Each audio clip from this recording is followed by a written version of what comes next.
मित्रांनो, तुम्ही जर माझ्या चॅनलवरती आज नवीनच आला असाल तर चॅनलला सबस्क्राईब करा आणि व्हिडिओला लाईक करायला विसरू नका, कारण अशाच नवीन बातम्या तुम्हाला माझ्या चॅनलवरती पाहायला भेटणार आहे. तर चॅनलला सबस्क्राईब करून घ्या. बारामतीमध्ये शारीरिक संबंधाचा आग्रह केला, विवाह ठरलेला प्रियकर देत होता गोळ्या, तरुणीचा अचानक मृत्यू झाला. बारामती शहरात खळबळ उडाली आहे. तरुण हा तरुणीकडे शारीरिक संबंध ठेवण्यासाठी आग्रह करीत असल्याचे तसेच तिला काही गोळ्या देत असल्याचे मित्रीने सांगितल्याचा दावा आईने फिर्यादीत केला आहे. विवाह ठरलेल्या प्रियकरासोबत बाहेर गेल्यानंतर तरुणीचा अचानक मृत्यू झाल्याची खळबळजनक घटना बारामती शहरात घडली आहे. या प्रकरणी बारामती शहर पोलीस ठाण्यात संबंधित प्रियकराविरोधात भारतीय न्याय संहिता कलम 106(1) गुन्हा दाखल करण्यात आला आहे. अथर्व राजेंद्र मेहन, वय 27, राहणार बारामती असे या प्रियकराचे नाव आहे. तरुणीच्या मृत्यूच्या कारणाचा पोलीस तपास करत आहेत. सूत्रांनी दिलेल्या माहितीनुसार या प्रकरणी मुलीच्या आईने फिर्याद दाखल केली आहे की तरुणीने BSc ॲग्रीचे शिक्षण पूर्ण केले होते. MBBS परीक्षेच्या तयारीसाठी तो ऑक्टोबर 2025 पासून पुण्यात क्लास करीत होती. डिसेंबर 2025 मध्ये तिथे अथर्वसोबत प्रेमसंबंध असल्याची माहिती तिच्या मैत्रिणीकडून आईला मिळाली होती. त्यानंतर आईने मुलीशी नियमित संपर्क ठेवला. 30 सप्टेंबर रोजी आई व तिचा भाऊ पुण्यात जाऊन तिला बारामतीला घेऊन आले होते. त्यावेळी तिने अथर्वसोबत प्रेमसंबंध असून त्याच्याशी विवाह करण्याची इच्छा असल्याचे आईला सांगितले होते.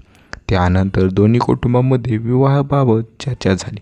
12 एप्रिल 2026 रोजी दोन्ही कुटुंबाची थेट झाली आणि त्यांच्या संमतीने विवाह करण्याचे ठरवले होते. त्यानंतर अथर्व आणि तरुणी एकमेकांना भेटत होते. तसेच त्यांचा नियमित फोनवर संपर्क होताच. घटनेचे सुमारे 15 ते 20 दिवस आधी तरुणाच्या वागण्यात बदल झाल्याचे आईच्या लक्षात आले. ती शांत आणि गप्प राहत असल्याचे आईने तिच्या मैत्रिणीकडे चौकशी केली.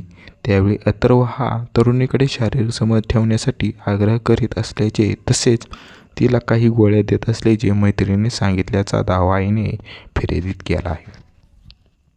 6 ऑगस्ट रोजी दुपारी 12:30 वाजण्याच्या सुमारास अथर्व कारमधून तरुणीला MBA प्रवेशाच्या कामासाठी DC कॉलेज येथे घेऊन गेला. दुपारी 4 वाजण्याच्या सुमारास तरुणीने आईला प्रवेश फीबाबत मेसेज केला. तसेच अथर्वची आई व मावशी यांना सोडवण्यात जात असल्याचे सांगितले. आई व्हिडिओ कॉल केला असता तरुणी अथर्वसोबत वाहनात दिसल्याचे दिसून आले. सायंकाळी 7च्या सुमारास आईने तरुणीला फोन केला, मात्र तिने फोन उचललाच नाही. त्यानंतर अथर्वच्या मोबाईलवर फोन केल्यानंतर आईने तरुणीशी बोलणे झाले. त्यावेळी अथर्व तिला घरी घेऊन जाणार असल्याचे, त्याला तिच्यासोबत शारीरिक संबंध ठेवायचे असल्याचे आणि तो तिला गोळी देणार असल्याचे तरुणीने सांगितल्याचा दावा फिर्यादीत करण्यात आला आहे. आईने तिला अथर्वच्या घरी जाऊ नये व तातडीने घरी परतावे असे सांगितले. रात्री 9च्या सुमारास आईने मेसेज केल्यावर तरुणीने जेवण करीत असल्याचे उत्तर दिले. त्यानंतर तिच्याकडून प्रतिसाद मिळाला नाही. रात्री 10च्या सुमारास आईने फोन केला असता अथर्वने फोन उचलला. तरुणीला चक्कर आल्याचे सांगून तिला घेऊन येत असल्याचे त्यांनी कळवले. काही वेळाने अथर्व तरुणीला घेऊन आईच्या घरी आला.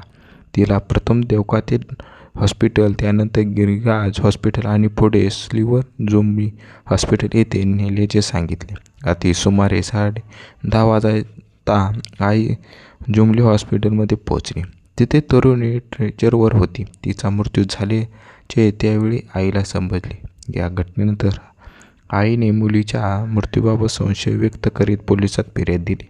त्यानंतर गुन्हा दाखल करण्यात आला आहे. अधिक तपास पोलीस अधीक्षक संदीप सिंग गिल, अपर पोलीस अधीक्षक गणेश बिरदार, उपविभागीय पोलीस अधिकारी चैतन्य कदम व पोलीस निरीक्षक श्रीशैल चिवडशेट्टी यांच्या मार्गदर्शनाखाली पोलीस उपनिरीक्षक अजित पाटील करीत आहेत. तर मित्रांनो, तुम्हाला हा व्हिडिओ कसा वाटला कमेंटमध्ये नक्की कळवा. व्हिडिओ आवडलाच तर व्हिडिओला लाईक करा आणि चॅनलला सबस्क्राईब करायला मित्रांनो विसरू नका. थँक्यू.